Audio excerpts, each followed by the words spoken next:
હાલ જમાનો ખૂબ જ આગળ વધી ચૂક્યો છે અને એમાં પણ એવું કહેવામાં આવે છે કે દરેક દીકરી હોય કે મહિલા હોય તે દરેક પુરુષના ખભાથી ખભા મેળવતી થઈ ચૂકી છે.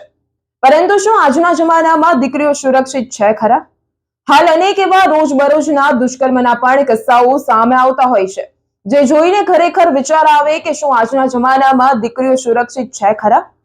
ત્યારે હાલ પણ વધુ એક એવો વિડીયો સામે આવ્યો છે કે જેમાં ધોળા દિવસે દીકરીઓનું અપહરણ કરવામાં આવી રહ્યું છે.